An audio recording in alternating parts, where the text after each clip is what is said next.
오늘 이 요한 서신을 기록하고 있는 요한 사도는 성도들이 단지 교리적으로 지식적으로 주님을 아는 것에서 그치는 것이 아니라 어떠한 삶을 살아야 하는지에 대해서도 아주 잘 기록을 해주고 있습니다. 특별히 오늘 우리가 함께 본 본문의 말씀을 보면 5개의 조건절로 말씀이 이루어져 있습니다. 만일, 어떠하면 이라는 구조로 글을 기록하고 있는데요, 이러한 구조를 통하여서 우리가 어떠한 삶을 살아야 하는지에 대해 아주 명확하게 알려주고 있습니다. 사랑하는 여러분, 새해를 맞이하여서 영적인 결단들을 많이 하고 있으신가요? 특별 새벽 기도회를 통해서도 우리 5개의 명품 옷을 입어야겠다라고 결단을 하셨을 것 같습니다. 그리고 특별히 이 시간 이 자리에 우리 신임 집사로 임명받는 분들도 어떤 영적인 결단을 해야겠다, 이러한 생각들이 있을 것 같은데요, 이 시간에 우리 말씀을 통하여서 한 번 더 하나님께서 원하시는 것이 무엇인지, 하나님이 원하는 삶의 방향이 무엇인지를 깨닫고 결단하기를 간절히 소망합니다. 본문의 시작을 한번 살펴보면요, 5절 말씀을 보면 하나님을 소개하는 말씀으로 시작이 되고 있습니다. 하나님은 빛이시라, 그에게는 어둠이 조금도 없으시니라, 이렇게 시작하고 있습니다. 하나님의 속성을 알고 그 속성을 따라서 살아가고자 하는 삶이 신앙의 삶이라고 오늘 오전 말씀을 통해서도 우리가 들었던 것 같습니다. 요한 사도는 빛과 어둠, 이 이원성을 가지고 하나님과 인간의 관계를 설명해 줄 때가 참 많이 있습니다. 오늘 본문도 살펴보면 그 빛이신 하나님을 따라 사는 삶, 그 삶이 어떠한 삶인지에 대해서 우리에게 알려주고 있습니다. 그 6절과 7절 말씀을 보시면 그 빛이신 하나님을 따라 사는 삶이 어떠한 삶인지에 대해서 좀 자세하게 풀어주고 있는데요, 그것은 바로 하나님 안에 거하는 것, 하나님과 함께하는 것임을 알 수가 있습니다. 7절에 그가 빛 가운데 계신 것 같이 우리도 빛 가운데 행하면 이라고 기록을 하고 있는데요, 여기서 행한다라는 이 말의 단어를 살펴보면 헬라어로 페리파테오라는 단어를 쓰고 있습니다. 주위, 근처라는 페리라는 전치사에다가 돌아다니다, 나타나다, 걷다 라는 뜻인 이 파테오가 결합되어져서 이루어진 단어죠. 합치면 뭡니까? 어떠한 근처를 돌아다니고 있다라는 거예요. 무엇 주변에 계속 머물고 있다라는 말씀입니다. 빛 가운데 행한다라는 것, 빛을 따라 산다라는 것은 바로 빛 근처에 계속하여 우리가 머물러 있는다라는 것이죠. 빛을 따라서 산다는 것, 빛을 충분히 쪼이면서 살아가야 한다라는 것입니다. 영적으로 우리가 하나님 안에 거하는 모습을 잘 보여주고 있는 것이죠. 예를 들어 보면 여러분, 화초나 이렇게 나무가 자라는 것을 좀 보신 적이 있으신가요? 어떻게 자랍니까? 햇볕이 드는 쪽으로 점점 기울어져서 자라는 것을 우리가 때때로 보게 됩니다.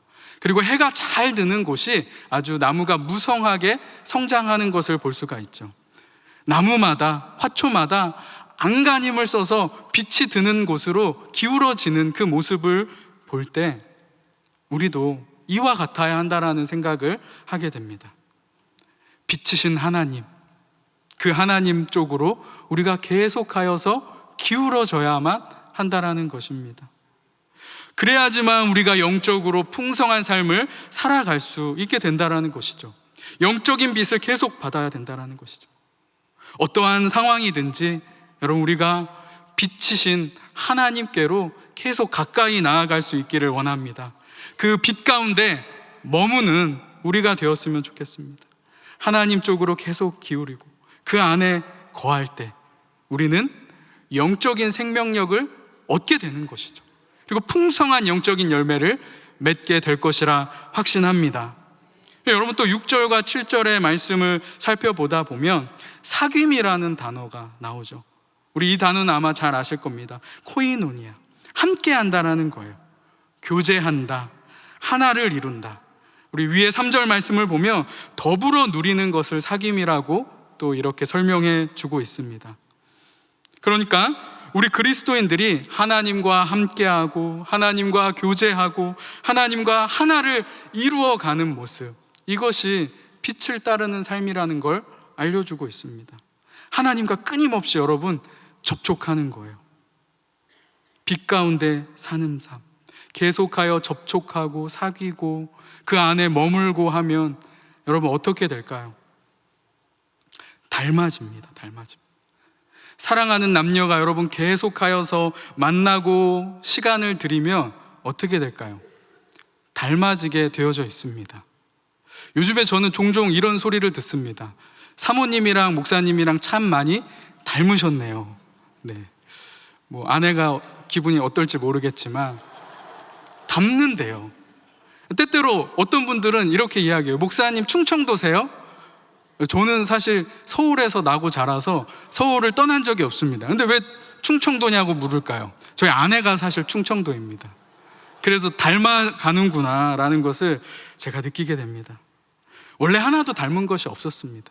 근데 제가 20살 때부터 그 주변을 계속 맴돌았습니다. 떠나지 않고 계속 거닐고 맴돌고 하다가 사귀게 되고 결국에는 결혼해서 20여 년이라는 시간을 같이 하다 보니까 닮아지는 거예요. 여러분, 왜 닮아갑니까? 서로 사랑하고 연약한 부분들을 맞추려고 하는 것, 배려하고 품어주는 것들, 이러한 모습이 우리를 닮게 하죠. 계속 함께 할 때 닮아갈 수밖에 없습니다. 하나님과 우리 그리스도인들과의 관계도 이와 같을 것이라 저는 생각합니다. 하나님과 함께하면 여러분 하나님 닮아가게 되는 줄 믿습니다. 계속하여서 여러분 하나님을 깊이 사랑할 수 있었으면 좋겠습니다. 하나님 깊이 사랑하고 하나님 바라보고 하나님 주위에 머물고 계속 하나님과 모든 일을 함께 할 때 우리는 하나님을 닮아가게 될 것입니다. 우리 에베소서 5장 8절의 말씀을 보면 이렇게도 말씀하고 있습니다. 너희가 전에는 어둠이더니 이제는 주 안에서 빛이라. 우리가 예수님 믿기 전에는 어둠이었다라는 거예요. 어둠. 그러나 이제는 예수님 안에서 빛이 되었습니다. 중요한 건 뭘까요? 예수님 안에서 우리가 빛이 될 수 있다라는 겁니다. 계속하여서 우리가 빛으로 이 땅에 아름다운 빛을 나타내려면 주 안에 있어야지만 되는 거예요. 빛이신 우리 주님 안에 거해야지만 아름다운 빛을 바라는 것이죠. 여러분, 올 한 해 빛의 자리가 어디인가요? 한번 생각해 보셨으면 좋겠습니다. 빛이신 하나님과 함께 할 수 있는 자리를 생각해 보십시오. 예배의 자리겠죠. 말씀을 묵상하는 자리이겠죠. 기도하는 자리라고 믿습니다. 여러분, 그 빛의 자리로 계속하여 가까이 나오셔서 정말 빛이신 하나님 안에 거함으로 이 영적인 풍성함을 누리는 이번 한 해 되기를 예수님 이름으로 축복을 드립니다. 또 여러분, 빛을 따라 살아가는 삶, 다른 한편으로 생각해 보면 어떨까요? 어둠을 물리치는 삶이라고 말할 수 있을 것 같습니다. 6절 말씀을 우리 한번 다 같이 읽어보시면 좋을 것 같습니다. 6절입니다. 만일 우리가 하나님과 사귐이 있다 하고 어둠에 행하면 거짓말을 하고 진리를 행하지 아니함이거니와. 어둠이 뭡니까? 어렵게 생각할 것 없습니다. 빛이 없으면 어둠인 상태입니다. 빛이 없는 한밤중 온통 어둠 세상이죠. 특히 오늘 이 본문에서 말하는 어둠은 영적인 어둠을 말하고 있습니다. 빛이신 하나님이 없는 곳이 바로 어둠이라는 겁니다. 하나님이 없는 가정, 빛이신 하나님이 없는 공동체, 그 하나님이 없는 이 나라는 어둠이라는 것이죠. 어둠이 가득할 수밖에 없습니다. 그래서 무엇이 진리인지 분별할 수조차 없게 되는 것입니다. 이 영적인 어둠은 영적인 무지함까지 결국에는 가져오게 되죠. 계속하여서 하나님을 찾지 않으려고 하는 것이고 하나님을 모르는 현상입니다. 하나님의 그 나라, 하나님의 그 놀라운 섭리와 역사를 전혀 생각하지 않게 되는 거죠. 그런 삶이 계속되다 보면 계속하여 어리석은 행동을 하게 되고 죄에 빠지게 되는 것입니다. 오늘 이 본문이 쓰여지고 있는 배경 가운데에도 중요한 것이 바로 이 영적인 무지함입니다. 영적인 어둠 가운데 자꾸 빠져드는 이들을 향하여서 이 요한 사도가 서신을 쓰고 있는 것이죠. 이때 당시에 영지주의자라는 자들이 있었습니다. 하나님과 우리는 사귀고 있다라고 말하면서도 빛된 삶을 살아가지 않는 거예요.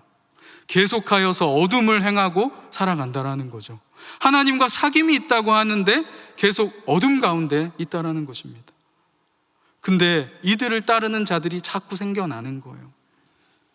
이 영지주의자들의 이 영적 무지함이 뭡니까? 몸과 영혼을 따로 생각하는 것입니다. 몸은 악하고 영혼만 선하다라는 거예요. 예수님도 부활하실 때 영혼만 부활하셨다라고 주장하면서 몸을 중요하게 생각하지 않고, 영혼은 구원받았으니까 이제 몸은 내 마음대로 살아가면 된다라는 것이죠.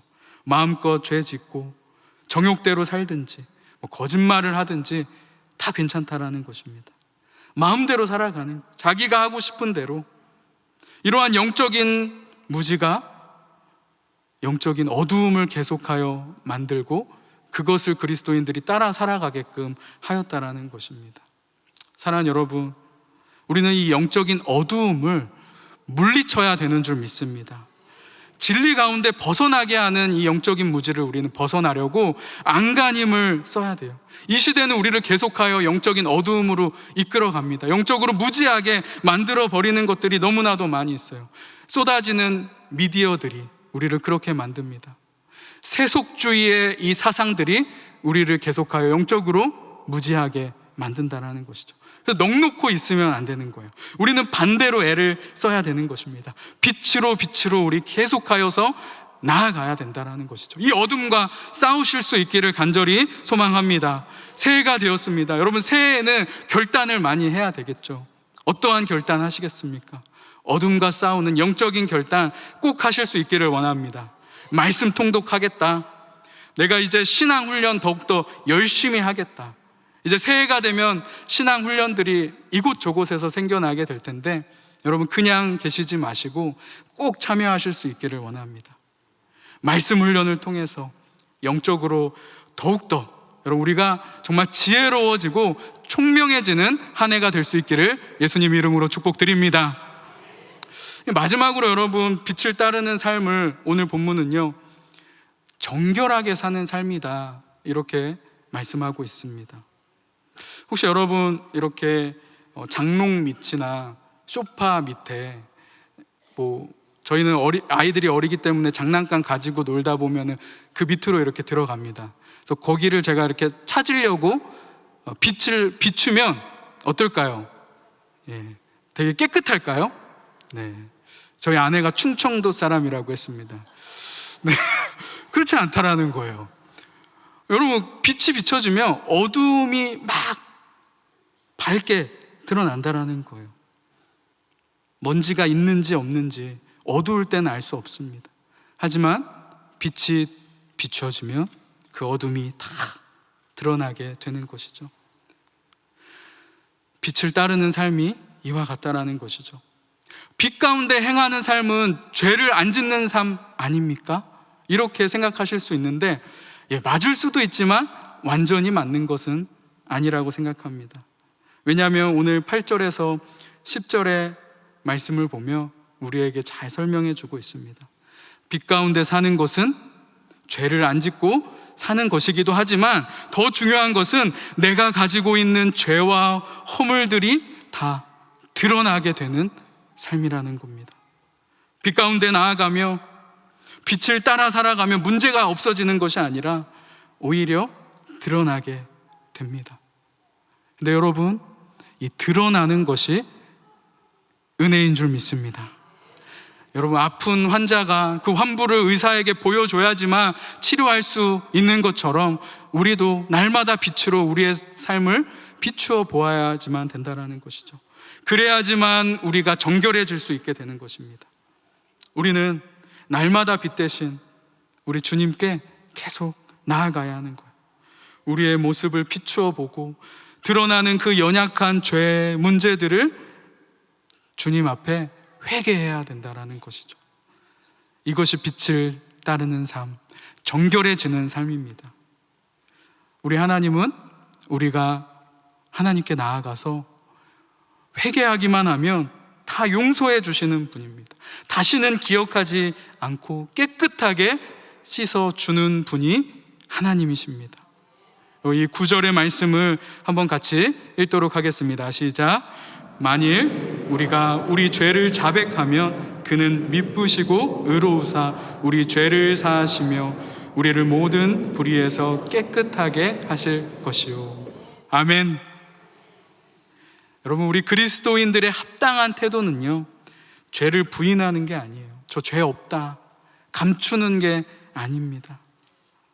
인정하는 거예요. 주의 빛 앞에 나와서 우리를 밝게 비추어 드러내서 회개하는 삶이 우리 그리스도인의 삶입니다. 하나님께서는 우리의 죄를 사해 주신다, 우리를 모든 불의에서 깨끗하게 하실 것이라고 말씀합니다. 요한 사도는 아주 확신하고 있습니다. 왜 그렇습니까? 우리 하나님이 미쁘시기 때문입니다. 이런 이야기를 들어봤습니다. 일반 법정에서는요, 자기 죄를 고백하고 자기 죄가 드러나면 어떻게 됩니까? 실형을 살게 된다는 거예요. 감옥에 가게 되죠. 하지만 주님 앞에서는 다르다라는 거예요. 주님의 재판은 다르다라는 것이죠. 오히려 죄를 시인하면, 고백하면 무죄가 확정이 되는 것이에요. 여러분, 우리는 겸손한 마음으로 나의 연약함, 허물, 잘못들을 다 이제 인정하며 고백하며 나아가는 것입니다. 그러할 때 정말 상상할 수조차 없는 하나님의 은혜가 임하게 될 줄 믿습니다. 어떤 은혜가 임하겠습니까? 마음이 너무나도 평안해질 것 같습니다. 여러분, 죄를 지고 어둠 가운데 계속 지내는 삶 살아보신 적 있습니까? 죄가 조금이라도 여러분 우리 안에 있으면 마음이 불안하고 답답할 것입니다. 하지만 그 모든 것이 주 안에서 깨끗하게 해결되고 빛으로 비춰져서 정말 완전하게 우리 모든 죄가 해결됐을 때 우리는 참된 평안을 누리게 될 것입니다. 이번 한 해 여러분 날마다 주의 빛으로 나의 삶을 비추면서 참된 평강을 누리는 인생 되기를 소망합니다. 더 나아가서 정말 기쁜 건 뭘까요? 우리가 빛이신 우리 주님을 닮아서 빛의 삶을 드러내며 살아갈 수 있게 된다는 것입니다. 우리의 사역을 통하여서 하나님의 아름다운 빛이 비춰지기 시작한다는 거예요. 빛을 따르는 삶은 여러분 그래서 예수님의 명령이고 우리의 사명입니다. 하나님은 빛이시고 그 빛이 어떠한 역할을 해야 되는지 예수님을 보내셔서 우리에게 아주 자세히 잘 알려주셨습니다. 이제 우리는 그 빛을 따라서 주님이 하신 그 사역을 따라서 이 땅에서 그 빛의 사역 잘 감당해야 되는 줄 믿습니다. 아직도 여러분 이 땅에는요, 빛이 비춰져야 할 꽃들이 너무나도 많이 있습니다. 여전히 어둠 가운데 슬피 울고 아직도 사단의 손에 꽉 붙잡혀서 벗어나지 못하고 있는 많은 사람들에게 여러분 우리가 빛으로 나아갈 수 있기를 간절히 소망합니다. 그 사명 올 한 해 잘 감당하길 원합니다. 날마다 여러분 빛이신 하나님을 따라 살아가서 새 사람을 입고 정말 그 빛이신 하나님을 전하게 되는 우리 모두가 되기를 예수님의 이름으로 축복을 드립니다.